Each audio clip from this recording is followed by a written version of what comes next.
लेकिन ऐसे आयोग को तो बम से उड़ाने की बात हम लोग करेंगे, इस आयोग को हम लोग चलने नहीं देंगे। क्या मजाक चल रहा है, युवाओं का भविष्य को बर्बाद किया जा रहा है, खुलेआम बर्बाद किया जा रहा है। तो ये रिजल्ट जो प्रकाशन किया है ये इनवैलिड रिजल्ट है, ये अवैध रिजल्ट है। जेपीएससी 14 फिर विवादों में फंस गई। पीटी परीक्षा का जैसे ही परिणाम आया, छात्र कथित अनियमितता का आरोप लगाकर सीबीआई जांच और मुख्य परीक्षा को स्थगित करने की मांग करने लगे। छात्रों में गुस्सा इतना है कि अब छात्र नेता इस पूरे संस्था को ही बम से उड़ा देने की बात करने लगे। आखिर पूरा मामला क्या है और क्यों इतना आक्रोशित छात्र और छात्र नेता हो गए, पूरा मामला आपको बताते हैं। बीते दिनों 14वीं जेपीएससी पीटी परीक्षा का परिणाम सामने आया, लेकिन इस परिणाम पर सवाल तब उठा जब इस रिजल्ट में ना तो किसी सदस्य और ना ही जेपीएससी के अध्यक्ष का हस्ताक्षर था। साथ ही इसके बाद जब रिजल्ट सामने आया, तमाम चीजें सबके सामने आई, तो आरोप लगा इस रिजल्ट में काफी गड़बड़ी है और बाहरी लोग यानी झारखंड से बाहर के ज्यादा लोगों को इसमें पास किया गया। इस पर छात्र नेता सवाल उठा रहे हैं कि आखिर हमेशा जेपीएससी विवाद में क्यों फंसती है, क्या जानबूझकर छात्रों का भविष्य से खिलवाड़ किया जाता है। इस पूरे मामले को लेकर जेएलके नेता देवेंद्र नाथ महतो राज्यपाल संतोष गंगवार से मुलाकात करने लोक भवन पहुंचे, जहां पर इन्होंने बताया कि 14वीं जेपीएससी प्रारंभिक परीक्षा 2025 संपूर्ण चयन प्रक्रिया की स्वतंत्र और उच्च स्तरीय सीबीआई या सक्षम एजेंसी से जांच हो। आयोग द्वारा जारी परिणाम पर संवैधानिक सदस्यों का हस्ताक्षर क्यों नहीं था, साथ ही श्रेणीवार कट ऑफ और सार्वजनिक नहीं किए गए। पूरे मामले की जांच होगी तो खुलासा होगा। 3 पॉइंट इन्होंने जो राज्यपाल को बताया उसमें कि सोशल मीडिया पर वायरल ओएमआर सीट और उससे जुड़े दावे की निष्पक्ष जांच कर दोषियों पर कार्रवाई की जाए।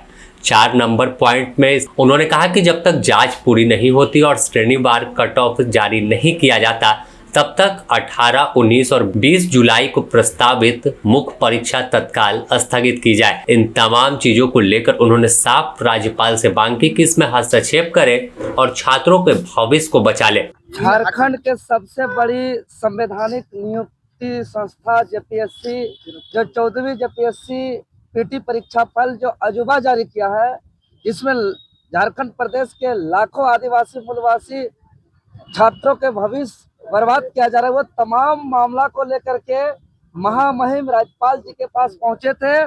और जेपीएससी जो अपना ही प्रारूप का, अपना ही नियमावली को तार तार कर रहा है, एक अजूबा रिजल्ट प्रकाशन किया है जिस पर ना मेंबर का हस्ताक्षर है, ना कट ऑफ मार्क्स जारी किया है रिजल्ट के साथ, और अपने मनमानी से कुछ को यूपी से उठा लिया, कुछ को हरियाणा से उठा लिया है, तो कुछ को बिहार से उठा लिया है।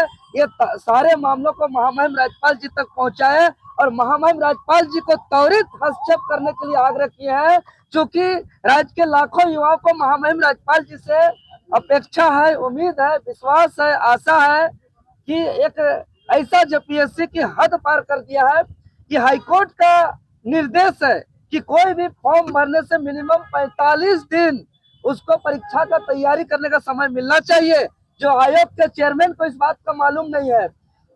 पीटी परीक्षा का 75 दिन बाद परीक्षा फल जारी करता है और 7 दिन के अंदर कहता है कि फॉर्म भरिए, और 16 दिन के अंदर परीक्षा लेने का बात करता है, और 18, 19 और 20 जुलाई को वो परीक्षा की तिथि का घोषणा किया है। और इसी तिथि के मध्य में राज्य के कई महत्वपूर्ण परीक्षा है, जेएसएससी का एक महत्वपूर्ण परीक्षा है, फील्ड वर्कर का, यूजीसी नेट का परीक्षा है, आपका यूपीएससी सीएपीएफ का परीक्षा है। तो अगर इस डेट पे परीक्षा होती है तो कई परीक्षार्थियों का कुछ न कुछ एग्जाम छूट जाएगा। यह बहुत ही गंभीर और संवेदनशील मामला है, इसलिए जेपीएससी को हम साफ साफ कहना चाहते हैं कि राज्य के अंदर मनमानी को बंद करिए और किसी भी हाल में 18, 19 और 20 जुलाई को जो परीक्षा का घोषणा किया है उसको होने नहीं देंगे। और राज्य के युवाओं को हम बताना चाहते हैं कि महामहिम राज्यपाल जी सारे मामला को, पूरा नियमावली को, पूरा ओएमआर जो बाहर में घूम रहा है, कई ओएमआर जिसमें पेपर 1 का ओएमआर जो घूम रहा है उसमें मात्र 48 क्वेश्चन का आंसर किया हुआ है, जिसमें सिर्फ और सिर्फ 46 आंसर सही है और उसका रिजल्ट में नाम है। ये तभी संभव होगा जब पेपर 2 में 100 में उसको 98 99 लाना होगा। अब बताइए, जो ब्रिलियंट स्टूडेंट पेपर 2 में 98 99 ला सकता है, वो पेपर 1 में 52 क्वेश्चन कैसे छोड़ सकता है? और जेपीएससी आयोग से बाहर ओएमआर सीट कैसे निकल रहा है? किसी का ओएमआर नहीं दिखाया जा रहा है, यानी किसी का ओएमआर चोरी किया जा रहा है, किसी का ओएमआर फाड़ा जा रहा है, तो किसी का ओएमआर को बाहर ला करके उसको कलर किया जा रहा है। राज्यवासियों, ये कोई मजाक नहीं है, सबसे बड़ी नियुक्ति संस्था है। आज राज्य का संवैधानिक संस्था का गरिमा पर बात है।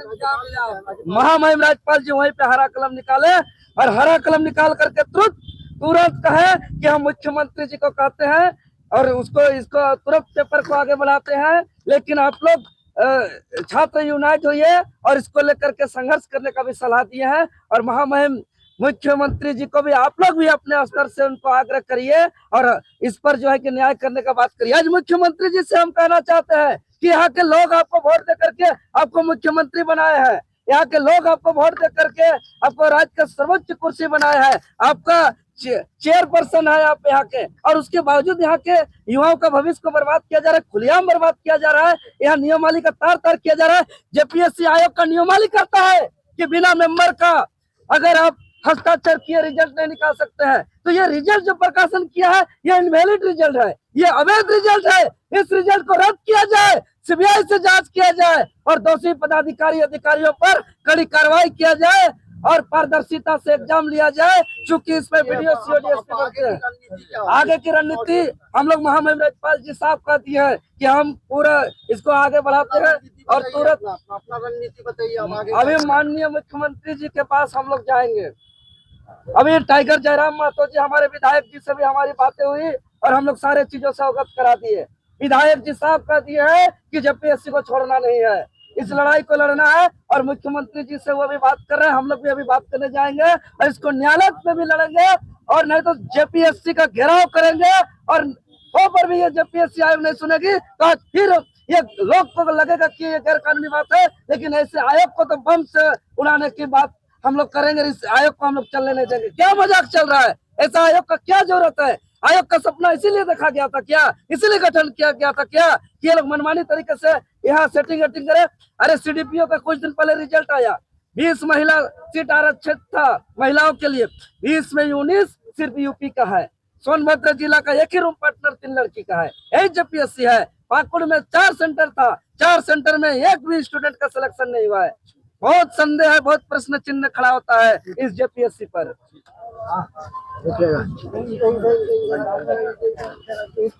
तो अब पूरे परीक्षा को लेकर सवाल है और सवाल इस तरह के छात्र आक्रोशित हो रहे हैं, छात्र नेता हंगामा कर रहे हैं, राज्यपाल के पास पहुंचकर गुहार लगा रहे हैं। हालांकि यह कोई पहला मामला नहीं है। जब भी जेपीएससी की परीक्षा होती है या कोई भी जेपीएससी एग्जाम लेता है तो वह विवादों में घिरती है। मानो विवाद और जेपीएससी एक जैसा हो गया।